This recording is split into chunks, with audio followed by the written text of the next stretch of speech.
السلام علیکم اور آپ دیکھ رہے ہیں فیس بک اور یوٹیوب چینل موٹی سول۔ دوستو اگر ہم دیکھیں تو دنیا میں اللہ کا قرب حاصل کرنے والے لوگ ہمیشہ بھوکا رہنا پسند کرتے تھے۔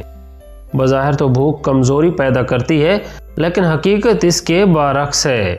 اس ویڈیو میں آپ جان پائیں گے بھوکا رہنے کے کچھ حیرت انگیز فائدے۔ دل کو صاف اور روشن کرنے کا سبب ہے۔ پیٹ بھر کر کھانا انسان کو کند ذہن اور خیالات کو گندا بناتا ہے۔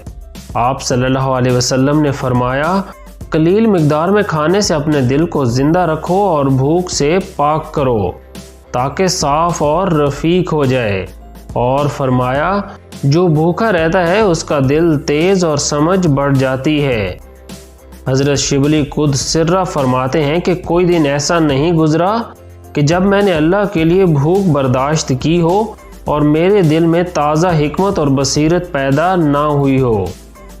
بھوک دل کو نرم کرتی ہے۔ بھوک سے دل رقت کی طرف مائل ہوتا ہے جس سے ذکر کرنے میں مزہ آتا ہے۔ پیٹ بھر کر کھانا کھانے سے سخت دلی پیدا ہوتی ہے اور یہ سستی اور غفلت کا باعث ہے۔ بھوک عاجزی اور شکستگی پیدا کرتی ہے۔ آپ صلی اللہ علیہ وسلم کو تمام جہان کے خزانوں کی کنجیاں پیش کی گئیں تو آپ صلی اللہ علیہ وآلہ وسلم نے فرمایا کہ اس کے مقابلے میں مجھے ایک دن کی بھوک اور ایک دن کا کھانا زیادہ عزیز ہے۔ بھوکا ہوتا ہوں تو صبر کرتا ہوں اور کھانا کھاتا ہوں تو شکر ادا کرتا ہوں۔ انسان کا نفس قابو میں رہنا۔ بھوک سے انسان کا نفس قابو میں رہتا ہے جیسے سرکش جانور کو بھوک سے رام کرتے ہیں۔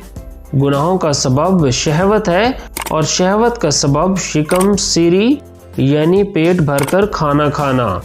حضرت ذوالنون مصری رحمۃ اللہ علیہ فرماتے ہیں کہ شکم سیری کے بعد گناہ کا ارادہ ضرور ہو جاتا تھا۔ حضرت عائشہ رضی اللہ تعالی عنہ فرماتی ہیں کہ آپ صلی اللہ علیہ وآلہ وسلم کے بعد جو پہلی بدعت پیدا ہوئی وہ شکم سیری کی تھی۔ لوگوں نے جب سیر ہو کر کھانا شروع کیا تو ان کے نفس نے سرکشی اختیار کی۔ یہ بھوک شرمگاہ کی شہوت کو ختم کرتا ہے اور بات چیت کی خواہش کم ہو جاتی ہے۔ ایک حکیم کے بقول سال بھر عادت سے نصف اور وہ بھی سوکھی روٹی کھانے والے کے دل سے عورتوں کا خیال بالکل نکل جاتا ہے۔ وقت بہت بچتا ہے۔ بھوک برداشت کرنے والا انسان کم سوتا ہے، دوسرا چست رہتا ہے۔ زیادہ کھاؤ گے تو نیند کا شکار ہو جاؤ گے۔ دوسرا زیادہ کھانے والے کو کھانے خریدنے اور سامان کا انتظار کرنے کے لیے ایک مدت درکار ہوتی ہے۔ حضرت علی جرجانی رحمۃ اللہ علیہ جو کے ستو کھاتے تھے تاکہ وقت بچے اور عبادت میں صرف ہو۔ بھوک کے عادی شخص پر روزہ آسان ہو جاتا ہے۔ تندرستی۔ انسان بھوکا رہنے سے تندرست رہتا ہے۔